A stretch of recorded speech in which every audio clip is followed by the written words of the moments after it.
Hi everyone, this is Griot from Nintendo Planet. Welcome back to my channel. Today we're going to do a very short video. We're going to be talking about the sales figures that we have for Legend of Zelda Tears of the Kingdom. So we do have some sales for a couple regions. We have some sales for France and some for the UK. We don't have all the sales, so I can't give you the full picture. We're going to be getting sales for Japan on Thursday, courtesy of Famitsu. I don't know if the MPDs are going to release something for Zelda or something in North America or South America or anything of that nature. I'm just going to go by what we have right now.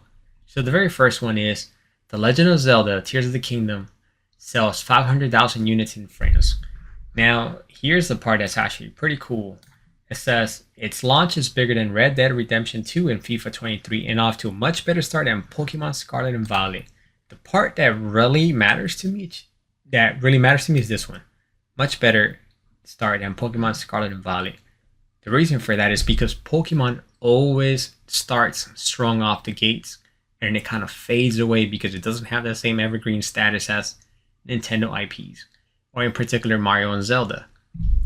But that is super important because if other regions can launch like this as well in favor of Zelda, then that means it's pretty much going to outsell Pokemon Scarlet and Violet pretty fast. And that means that it's easily, possibly going to get to that 30 million mark that is taking Breath of the Wild 6+ years to kind of get there. And I think they're at like a 29 something, or 28.9 or 29, something like that. So it's not too far off. But I think it can do it in a much faster amount of time. Granted, it stays evergreen. I think it will. But that's actually pretty cool. Here we can see, let's read a little bit of the article. Nintendo has yet to reveal sales figures for Legend of Zelda Tears of the Kingdom, but there's no doubt that it's a bona fide hit. It's not only the biggest physical launch of 2023 in the UK, but it sold 2.7 times the amount of Breath of the Wild. The open world title also reportedly had a strong launch in France, selling 500,000 physical copies in its first week. Now that's amazing. Now that sentence kind of touched on a second article here. This one is The Legend of Zelda Tears of the Kingdom is the second biggest Nintendo launch in UK history. That's actually pretty good. Now, one of the cool facts here, I'll show you that right now in a bit. But Tears of the Kingdom is the biggest box video game launch of the year in UK this year in 2023.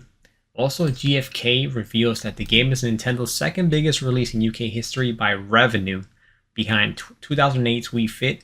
If we discount the balance board price, it's actually the biggest Nintendo release by revenue. Now, keep this in mind. I don't know if this is true for every area. I haven't done my research for every single area, but I know that in North America, in particular the US, the game did get a price hike of $10 US.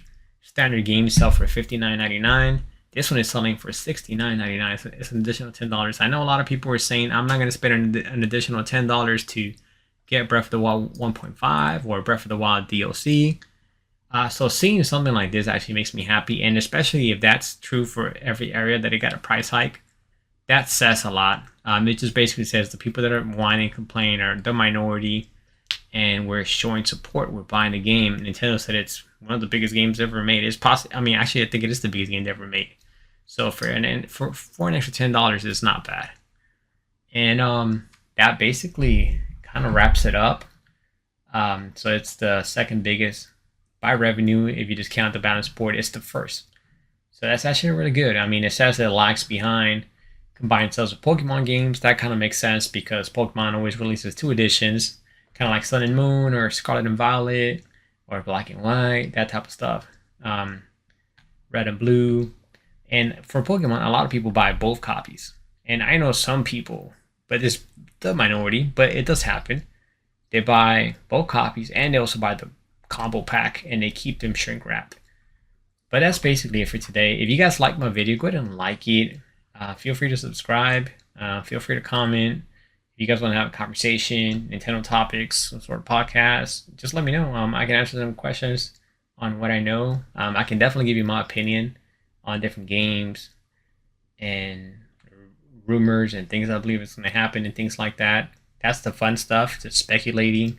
If you guys dislike it, just go ahead and dislike it. On the comments, say that I suck. That's totally fine. And if you guys want to leave constructive criticism, that's fine too. Thank you very much. Have a good night.